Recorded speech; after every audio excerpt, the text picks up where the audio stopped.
Erev Tov, everybody.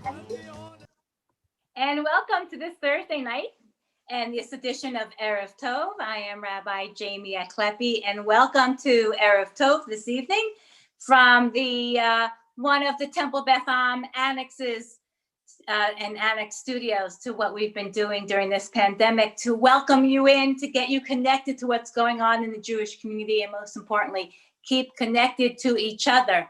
So as you know, Erev Tov, good evening. We like to start out our weekend a little early and sharing a libation or two, a cocktail and a mocktail.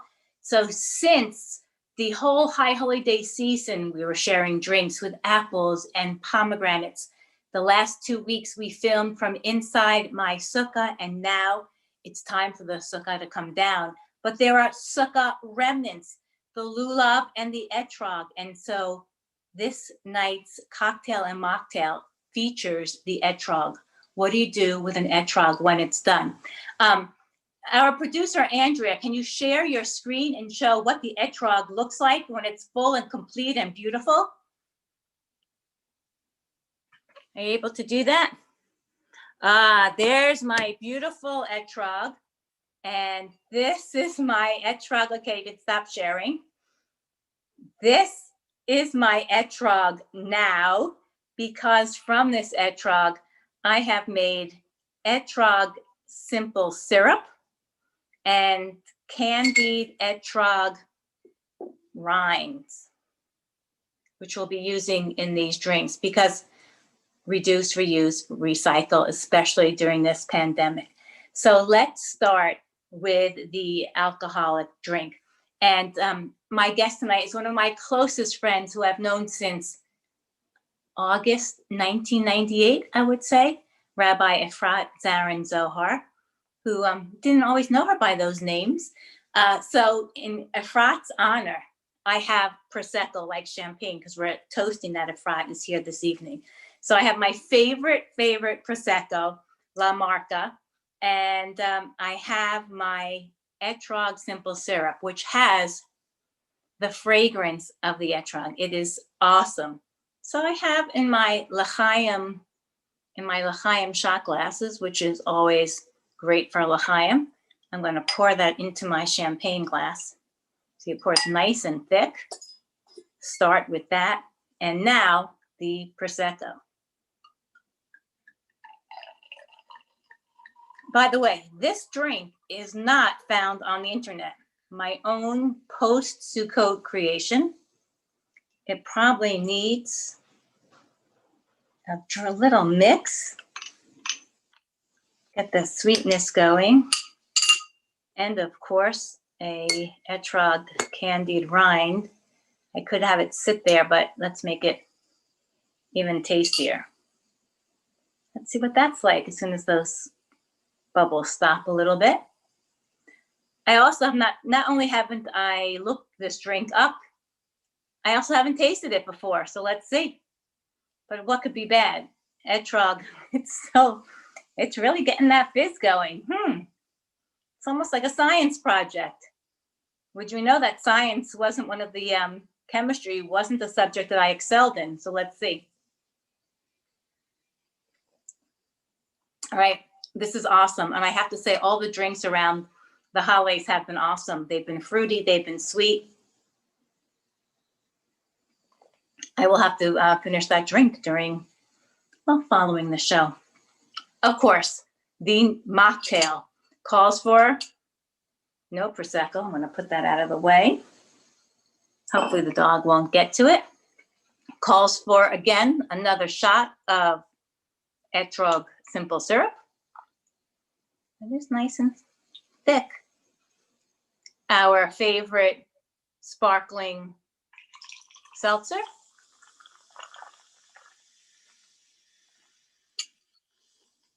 And a fresh spoon. This one, it looks like I will be drinking. And of course, let's throw in a couple of these candied etrog rinds.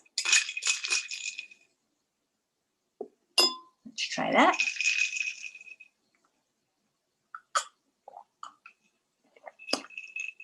Also, delicious. The sweetness, the etrog is not so sweet, and it's a lighter fragrance, lighter flavor than a lemon. So it adds to a nice sweetness, a nice citrus feel to it, and of course another holiday feel, which we don't like to give up the holiday. That's the whole reason we had Shemini Atzeret, another day of Chag, another day of holiday, and now we don't have to ever lose the etrog. I may take the rest of this and attempt the etrog jam or jelly with the inside. If you look really, really close, you see how thick the etrog skin is. You can see that there is the fruit inside, and maybe we'll do something with that. This is just still fizzing from the fruit. Somebody who's chemistry oriented would tell me what that's about sometime. Okay, so we have our drinks. I hope you're settled with your libation, if that's what you choose to do.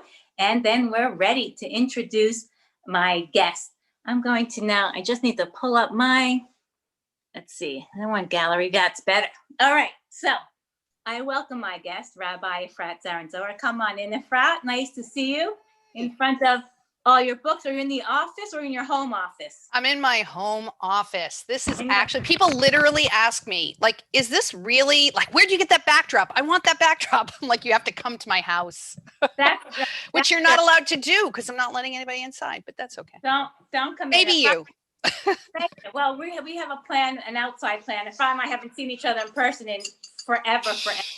Yes. But let's do a lot of Jewish things where we cross each other on Zoom. Lots of meetings. So this is my dear friend, Rabbi Efrat Zaran-Zohar, who is the Center for the Advanced Center of Jewish Education. I'm the executive director, Center for the Advancement of Jewish Education, locally known as SAGE, pretty much everywhere in Miami-Dade except North Dade, where we are also known as Kahe. Well, of course, that makes sense because that's the language of the times up in North Dade. So, yeah. But for us down here in South Dade, we'll say Sage, and across the country, it used to be known as Cage, which would also makes really a lot of sense with the Kache. So, so if you don't know Sage is really the center. It's why it's called Center for the Advancement of Jewish Education, and the think tank, the innovators, the conveners of Jewish education programs, such as the Melton Adult Learning Programs, March of the Living programs, the Diller Teen programs. Last week, I had Lindsay Spiegelman, the coordinator for Diller Teens, on. And so many of the programs, which many of you have participated in, which I have participated in and helped lead. And so Efrat's all about how do we connect people in the community? How do we connect synagogues to do the best Jewish education possible, to have the best training, to have the best resources, to work together, to convene all of the minds. And Efrat, how do we do this? And what's the mission? So that's exactly, I mean, you characterize it. We're going to put you to work for our PR. Thank you, Jamie. I loved you before, and now I love you even more. So basically, if you think about it, the average person who's in Jewish education in any capacity is pretty darn overwhelmed all the time because we never have enough to pay for the kind of staffing that we really need to achieve all the goals that we really have. And we still won't compromise because Jewish people have really high expectations, right? And they just want what they want, even if it's not as well funded or as, completely funded. So the beautiful thing about what SAGE is doing on behalf of the community is we are the thought partners for everyone. So instead of every single person in every single congregation, school, etc., having to look out there, what are the best means to do this? What are the leading ways of experience, of providing this kind of education or that kind of education? We have thought partners here at SAGE that all of our professionals can turn to and say, Joyce Chandler, I've, tell me what we need to do in the world of early childhood so that we could achieve this. Or maybe Tamara would be talking with Joy. And as a matter of fact, this summer, for instance, Beth Am's religious school, along with all the other religious schools, many of the other religious schools, the major ones certainly in Miami-Dade County, came together in a coalition to offer classes during the summer to keep the kids engaged if they weren't going to go off to some virtual camp or something else. And they needed a central place and person to be able to work all this through and process all the money. So here we were Sage. So Joy provided both the thought leadership, the ability to convene, our accounting department, all of that. So Tamara's idea could come to fruition, and so that she could do it not in a vacuum by herself, because it was a great idea, but with all the other religious school directors all around the county. So that's just like one small example of how Sage can turn that isolation of just being in your own place with great ideas, but no way to necessarily achieve them on your own, or at least the most efficiently, to be able to come together and really bring the best minds together so that you can all do what you're best at in order to create something on behalf of yourself and everyone else. So that's sort of a brief example. And then of course, we run programs on behalf of the community that no one congregation could do. Like no one congregation could do March of the Living. It's impossible. The staffing necessary, the amount of detail, and the ability to attract enough of a community to be able to go. No one, even Beth Am, which is an amazing place and huge, wouldn't be able to do it all. So that's what Sage does. We do on behalf of the community. Dillard Teen Fellows, March. So I want to talk about March Living, but before that, we want to spend time about that, and we're going to talk about the fabulous celebration that's coming up in a couple of weeks, where we get to honor Temple Beth Am's own Laura Kopsky, South Dade's Maurice Siegel, our chair people, Nadine and Sydney Portnoy, and the others who work tirelessly for Sage and for MOTL, March of the Living, Leo March of the Living. Yes. But hang on for March of Living, because there's another program, one of my favorites, which also is a Temple Beth Am favorite, the Jewish Film Festival. Oh yeah. Which is also part of Sage. Yes. And hosted, so much of it hosted at Temple Beth Am. And as we are ready to start the second phase of our building project to have this incredible performing arts center, where we're going to welcome back in a very big way the Jewish Film Festival. I mean, this is a way to connect people who've come down. People drive from Palm Beach to the film festival, to even South Dade. And it has grown so much. When I first came to town, and when I worked at UM, it would be maybe a few people. There'd be a theater filled at UM, but today, it's really awesome. People learn so much about different Jewish films. And we used to think of a Jewish film as the 5 films that Israel used to put out. But now there are films from all over the world. Tell us a little bit about that film festival and how does it operate now? Oh my gosh, this has been such a huge challenge. So first of all, I just want everybody to know that what Igor Sternberg, our executive director of the film festival, has done is taken this thing that he was hired as a part-time person, and he just worked full-time because he had a vision of what this could be.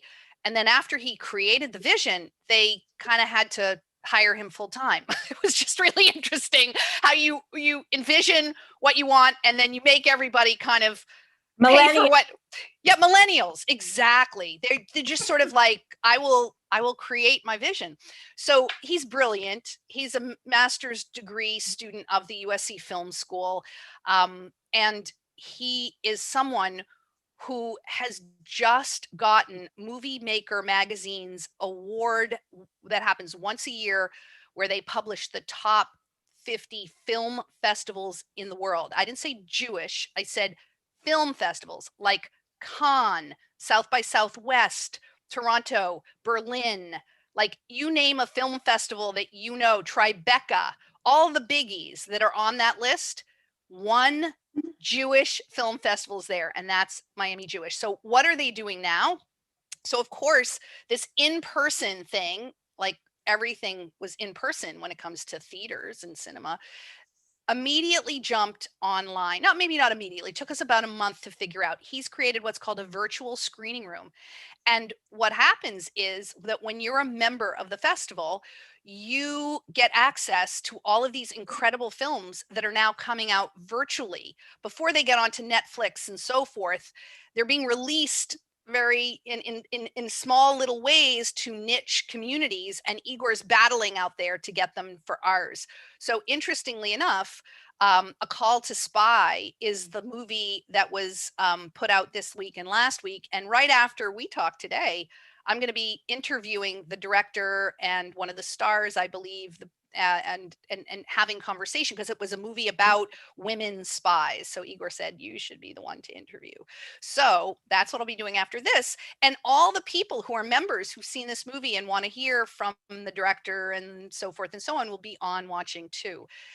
We also had this incredibly great, I have to say, it was so refreshing, a drive-in that happened last week for all the people who gave it the stars level and above for the festival. We were in Wynwood in this lot, and up on the screen came Woody Allen's new movie.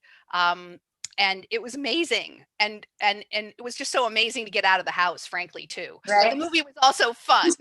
So those are kind of the things. And then there are free movies that the Miami Jewish Film Festival will show on behalf of the community. We helped the Holocaust Memorial do its Yom HaShoah commemoration online, and using videos and movies and films to be able to broadcast presentations online. Because of course, Igor has all of these connections with all the Hollywood distribution centers. So we're out there really, not only on behalf of the community, we're running all kinds of at Miami Beach JCC, and I think he's in touch with the Alper and the Michael N. Russell JCC for Israel film series, and screening the Holocaust film series, and all these different things. But they've all come on virtually now, so we're working. So we love that, and we can't wait to our new where we still show the films when we're in person. Mm-hmm. And the social hall last year, as we went through construction, but when our new Performing Arts Center is up, it's going to be the hub for the Jewish Film Festival. And, so we are excited. And I know Igor is so thrilled, and he's so grateful to Beth because you guys have been a fantastic place to root the festival in a great location. And you've always been wonderful whenever we needed anything there. Our producer this evening, our program director, Andrew, and I, is there a movie to go see? We're there. Huh. So that's a wonderful part of SAGE, mm-hmm. along with the convening of all the thought processes for the students and for the teens and for adults. Something that I'm very connected to, of course, is March of the Living. And if those of you who don't know, Miami-Dade County was really one of the early producers, connectors, creators of March of the Living, where juniors and seniors in high school learn about Shoah, learn about the Holocaust, spend a week in Poland visiting the camps with survivors when they were younger and well to travel, and then to Israel. And that we have students from South to North Dade coming from different backgrounds, a pluralistic group, I'll say, with rabbis and educators from all over Dade County, and it is a life-changing experience. I've gone twice. I've been an educator. I've brought students, and it has really been, as I said, the program that educates them, teaches them about how are they supposed to share their knowledge in the future about the Shoah when there won't be a personal connection with those who have seen it and lived it with their own eyes. And what does that mean? Not only to be tolerant of others, but to accept, not only to accept, but to embrace others' differences. And most importantly, as we like to teach, to become an upstander. And if you type an upstander into your computer, a red line will come underneath. But if you're Jewish in Dade County, you know what an upstander is, somebody who will get involved and change the course of history, change the course of what's happening in front of them. And that training is a core value of March of the Living. So that comes from that program is run by Sage. Tell us more about it and tell us about this fabulous celebration that has been moved online, of course, but we are all participating and we can't wait to go. Well, can't wait to sign on and go next week. Oh, I'm so excited. I have to say, we decided to do something for the March, which is really a kind of crown jewel in Sage's orbit since 1988. The late Jean Greenswag, who was the executive director at that time, along with a whole staff of people, literally conceived of this idea of taking young people, students in high school. Now we're only allowing seniors, but it used to be juniors and seniors, to go to Poland for 1 week and see the sites that we know are key places in Poland that are memorials, but also to recognize, meaning Auschwitz, Birkenau, Majdanek, and Treblinka, as well as occasionally a different camp if we can't get to any of those three. Oh, the Warsaw Ghetto. Warsaw Ghetto. We go to the Warsaw Ghetto, where you can see all kinds of things, including Mila 18, where their final stand was. We also go to some heritage sites like the Polin Museum, where you can see what life was like in Poland for centuries, for millennia, actually, before the destruction of Polish Jewry. And of course, we have multiple education sessions before everybody goes, so they have the context for what they're seeing.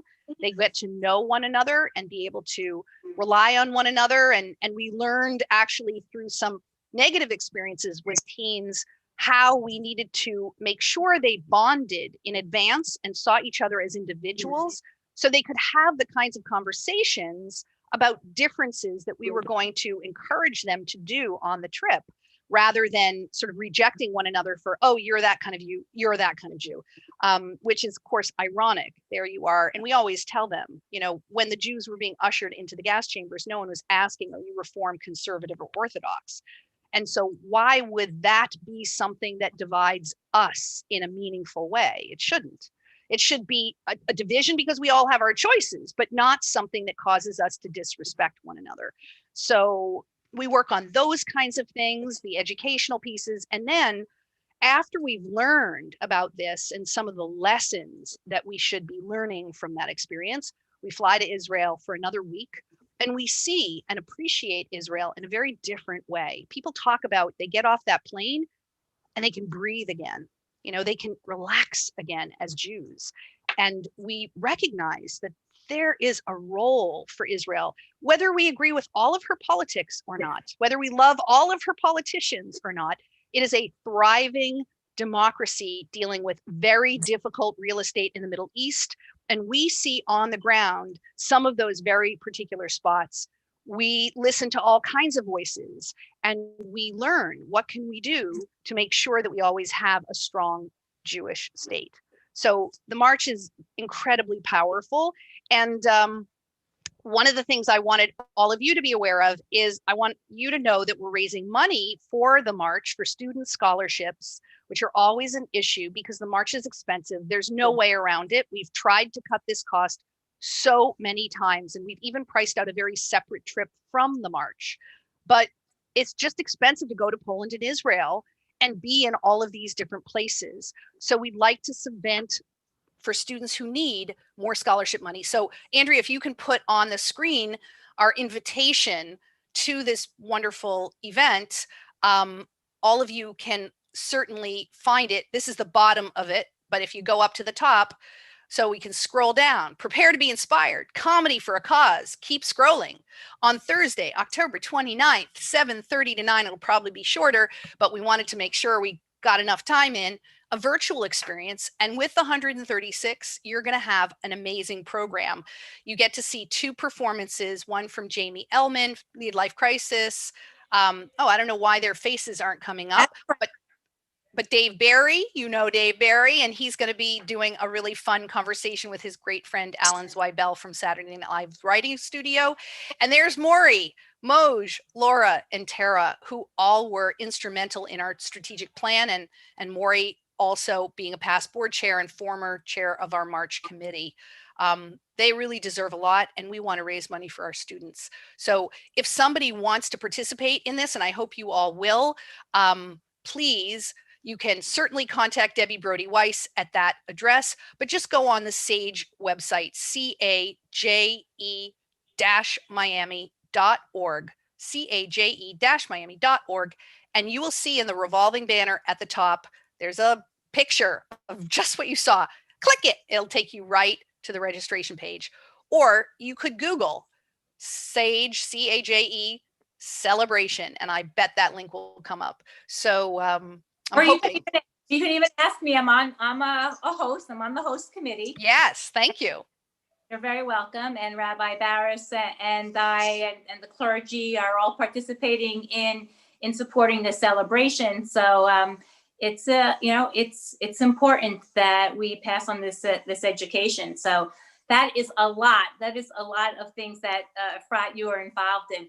But besides that, Efrat and I, let's see, I moved to Miami in August of 1993. Efrat was already down in Florida for a year or two. Yes. And we were two of the first three, I would say, women rabbis here. It's two of us and Gail, right? I think Gail Pomerantz was she here? Maybe No. I think. No, she wasn't here in the beginning. She's someone who graduated earlier than both of us. She was even more of a pioneer in the rabbinic world, for sure. 2 years ahead of us and a few years ahead of undergrad.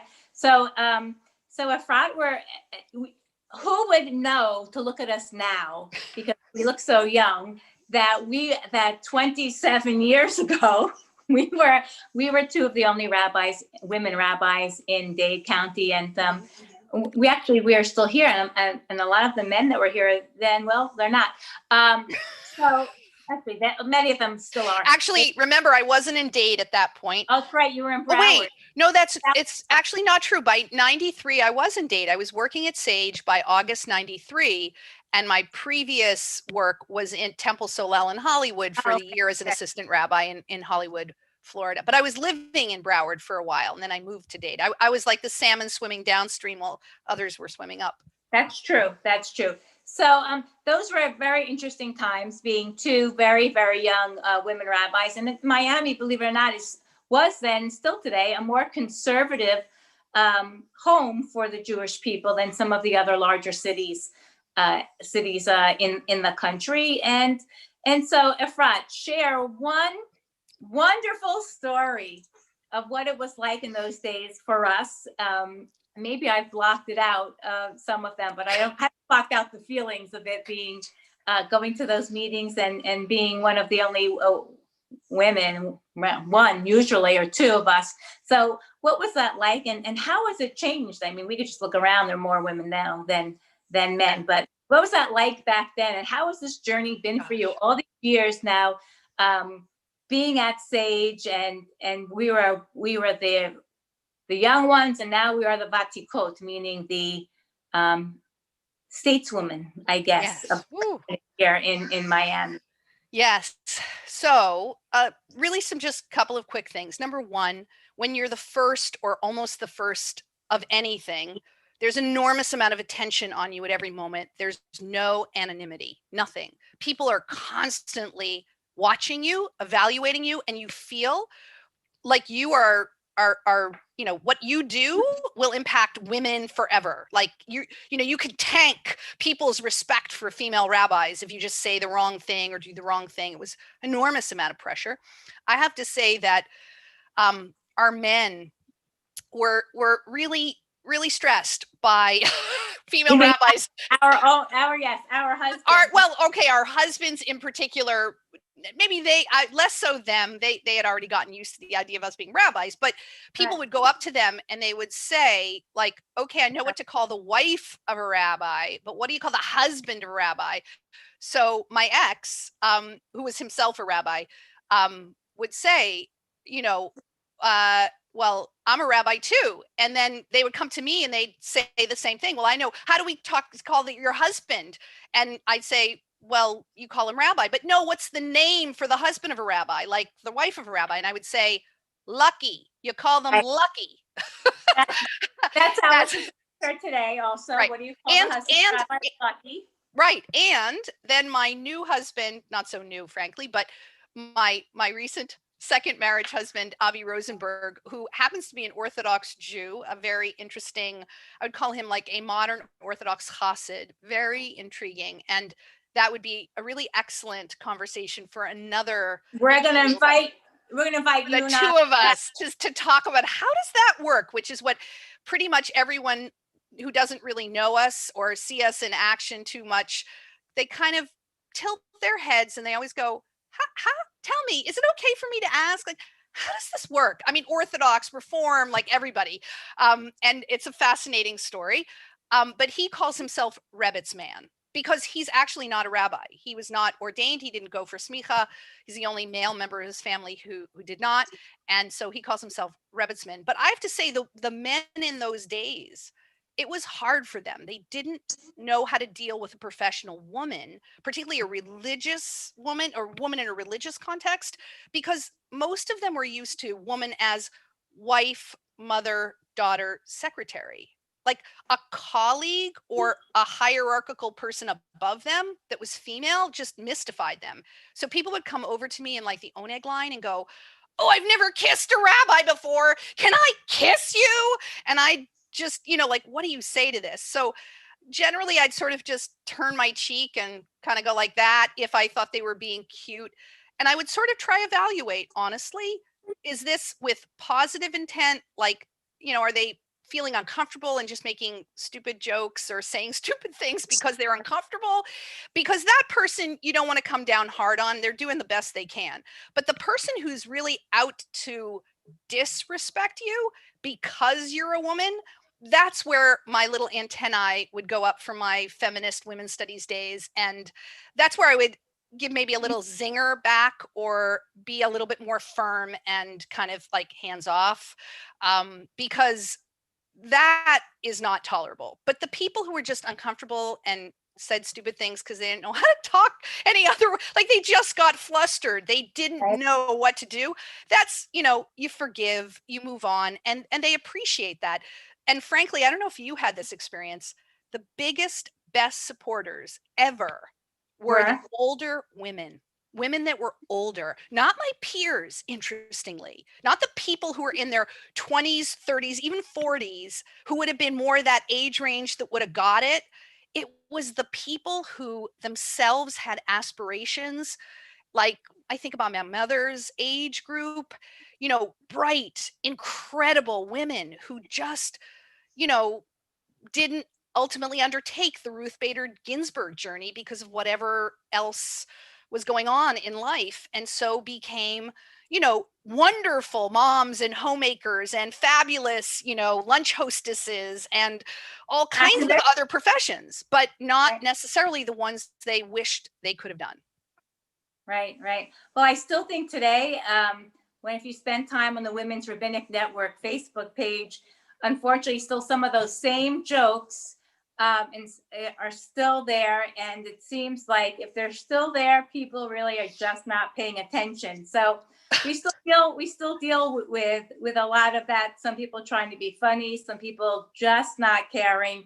And we have to come down a little bit harder. Sometimes I say to people, you know better than to say that, or you can't say that anymore. That's good. I'm going to use that. Thank you. Like, that's a very good way where you big smile. I've always learned you can say a whole lot of stuff with a big smile and you get away with it as a woman. Whereas frankly, because you've seen it and I've seen it, that a man can deliver the same piece of news with no smile, and everybody's okay with that, and nobody turns around and calls them a bitch, etc. Women are always second guessed, and we have to work harder for the same respect. You know that. We all know that.